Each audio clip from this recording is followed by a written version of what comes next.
नमस्ते सर्वांना, रवीना रेसिपीमध्ये तुमचं सर्वांचं खूप खूप स्वागत आहे। तर आज मी ब्रेड पॅटीस बनवणार आहे। तर त्याच्यासाठी हे बघा, बटाटा उकडून घेतलाय, शिजवून फोडी करून ठेवलाय आणि याला फोडणी देण्यासाठी मी जसं वडापावला मसाला बनवलेला तसाच हिरवी मिरची, लसूण आणि अद्रक, म्हणजे वडापावला बनवलेलं तसंच वडापावचं आहे माझ्या ह्याच्यामध्ये टाकलेलं, आणि कोथिंबीर घेतली भरपूर, आणि जिरा, मोहरी आणि कढीपत्ता। ते बघा मी कढई ठेवलेली आहे, त्याच्यामध्ये आता 2 चमचे तेल घातलेले आहे। तर आता मी फोडणी देते। तर पहिला मी कढीपत्ता घालून घेते। तेल तापलेलं आहे, कढीपत्ता मी सुकवून ठेवलेला आहे। मोहरी घालून घेते आणि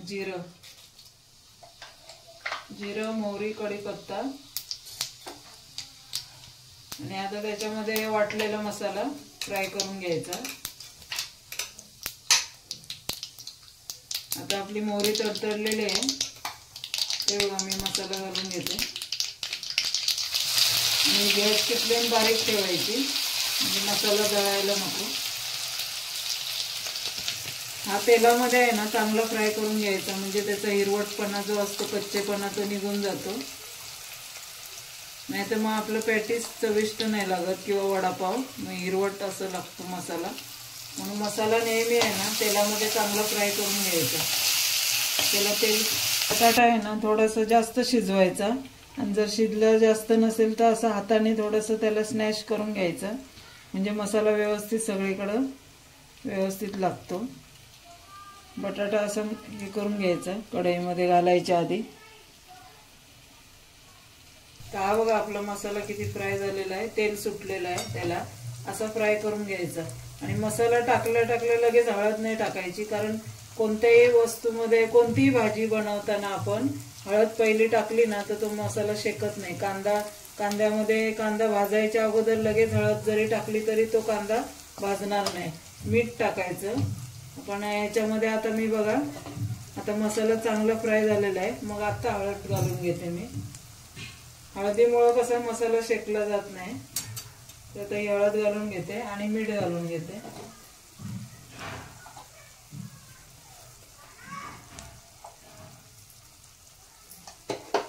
आणि आता हे बटाटे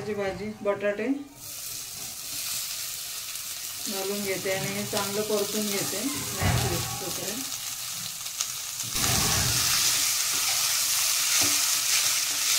हे असं चांगलं परतून घ्यायचं व्यवस्थित, आपलं सगळीकडे मीठ लागेल तोपर्यंत, आणि मग कोथिंबीर घालून घ्यायची। हे बघा बटाटा माझा थोडासा घट्ट राहिला, म्हणून मी आता हे रवीने असं स्मॅश करून घेते। तुम्ही स्मॅशर असेल तर त्यांनी करून घेऊ शकता, म्हणजे पॅटीस वडापाव बनवताना थोडासा बटाटा आपला असं स्मॅश झालेला लागतो।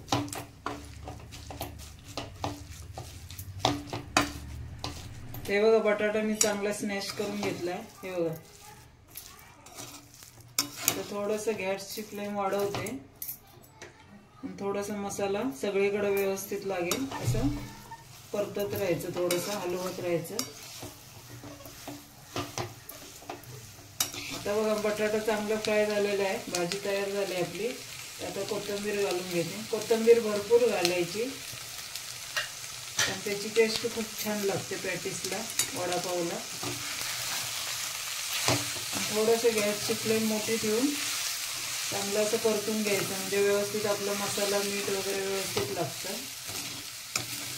आणि झाली बघा भाजी तयार। आता मी तुम्हाला पॅटीस बनवून दाखवते। ते बघा मी छोटा ब्रेड आणलेला आहे, कारण छोटे छोटे व्यवस्थित तळता पण येतात आपल्याला पॅटीस म्हणून। आणि हे आता जो पीस आहे ना ते असं कट करून घ्यायचा, आणि एका ह्याचं आपलं एक पॅटीस होतं। ह्याला इथं आणि इथं भाजी लावून घ्यायची, ह्याला इथं मी आता लावून दाखवते तुम्हाला। अशी भरपूर भाजी लावून घ्यायची,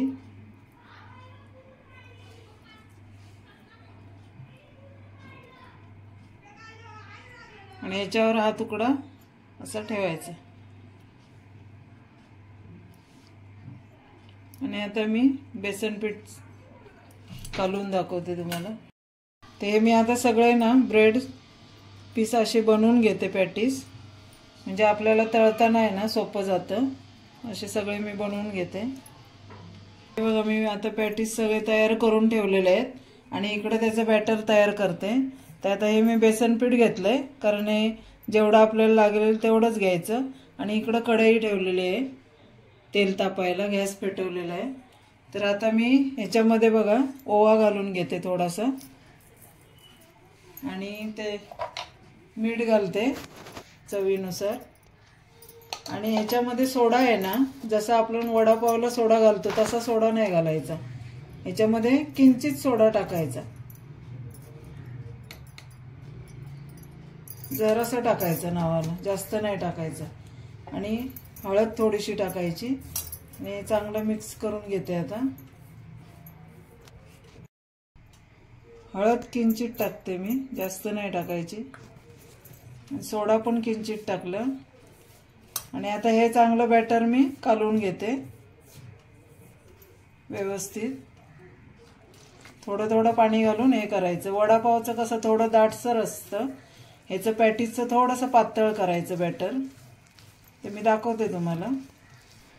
ते बघा मी बॅटर तयार केलंय। वडापावचं थोडंसं पातळ घट्ट असतं, तर आता पॅटीससाठी आपण एवढं पातळ करून घ्यायचं आहे बघा व्यवस्थित। आणि मीठ बीठ घालून व्यवस्थित आपलं बॅटर आता झालेलं आहे तयार। एवढं पातळ करायचं, कारण ब्रेडमध्ये कसं खेचून घेतं ना पीठ, दाटसर केलं की ते खूपच पीठ दाट होतं ब्रेडला, म्हणून त्याच्यासाठी हे बॅटर पातळ करायचं। ते बघा आपलं तेल तापलेलं आहे, तर आता मी एक एक सोडून घेते। ते बघा असं जास्त दाबायचं नाही, असं चारी बाजूने ब्रेड हे आपलं असं फिरवून घ्यायचं आणि अलगद असं सोडायचं।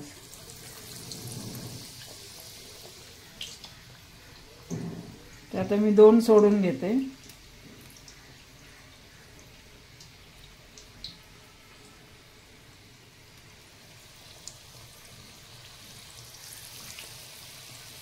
ते बघा आता पलटी मारून घेते। आणि गॅसची फ्लेम एकदम बारीक नाही ठेवायची, नाही तर सगळं तेल आपलं आतमध्ये खेचून घेणार। गॅस जरा मीडियम ठेवायचा, म्हणजे मोठाच, नाही तर ते ब्रेड खेचून घेतं तेलाला।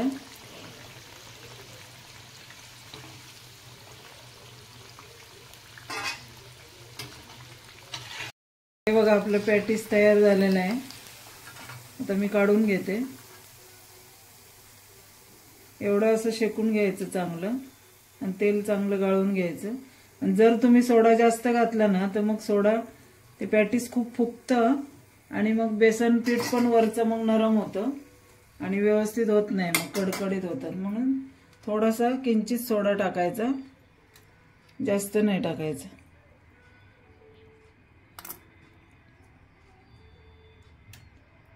असं सगळीकडं हे करून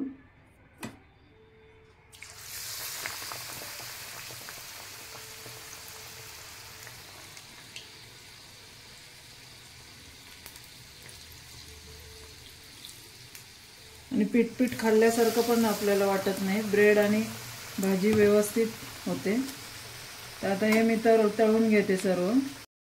हे बघा आपले पॅटीस तयार झालेले आहेत, किती छान झालेले आहेत बघा। जास्त तेल पण नाही, काही नाही, कारण काय ह्याच्यामध्ये पॅटीसमध्ये आतमध्ये तेल राहतं, ह्याच्यामध्ये अजिबात तेल वगैरे मुरलेलं नाहीये आणि मस्त झालेले आहेत। तुम्ही ही रेसिपी नक्की करून बघा आणि कमेंट्समध्ये सांगा। लाईक करा, शेअर करा आणि सबस्क्राईब करा।